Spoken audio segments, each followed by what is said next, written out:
জাতীয় নির্বাচনের দিনক্ষণ চূড়ান্ত হলে দেশে ফিরবেন ১৭ বছর ধরে লন্ডনে নির্বাসনে থাকা বিএনপির ভারপ্রাপ্ত চেয়ারম্যান তারেক রহমান।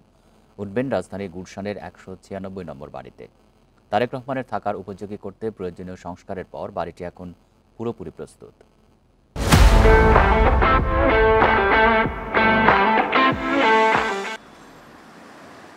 রাজধানীর গুলশান এভিনিউর ১৯৬ নম্বর বাড়ি। ১.৫ বিঘায় নির্মিত বাড়িটি বিচারপতি আব্দুস সাত্তার সরকারের সময় খালেদা জিয়ার নামে বরাদ্দ দেয়া হয়েছিল। এত বছর বাড়িটি তার নিয়ন্ত্রণে থাকলেও নামজারি ছিল না। অন্তর্বর্তী সরকার গত ৪ জুন বাড়িটির নামজারির কাগজ খালেদা জিয়ার হাতে তুলে দেয়। বাড়িটা তো অনেক আগে যখন শহীদ প্রেসিডেন্ট জিয়াউর রহমান যখন তাকে যখন ষড়যন্ত্রকারীরা হত্যা করলেন, বাংলাদেশ গভর্নমেন্ট তখন যারা ছিলেন এই বাড়িটা তাকে গিফট দিয়েছিলেন। এখন সেই বাড়িটার মিউটেশন করে এটা ঠিক মতো করে পৌঁছে দেওয়া হয়েছে বেগম জিয়ার হাতে। বিএনপি নেতারা জানান, প্রধান উপদেষ্টার সঙ্গে বৈঠকের পর ফেব্রুয়ারিতে নির্বাচনের সম্ভাবনা তৈরি হওয়ার পর থেকে তারেক রহমানের দেশে ফেরা নিয়ে প্রস্তুতি নিচ্ছে দল।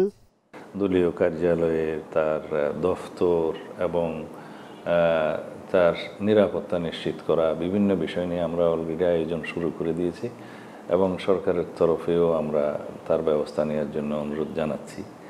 তিনি শীঘ্রই আমাদের মাঝে ফিরে আসবেন। যে এই বাড়িটিতে একটি বিদেশি ফার্ম ভাড়া ছিল, মোটামুটি ৬ মাস আগে তারা ছেড়ে দিয়েছে।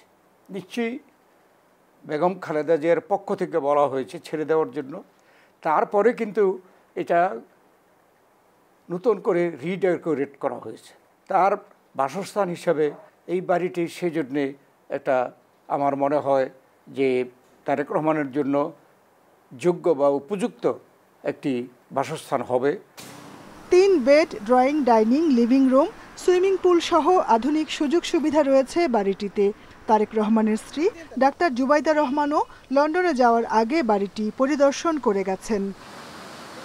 Jahanara Parvin, independent news, Dhaka.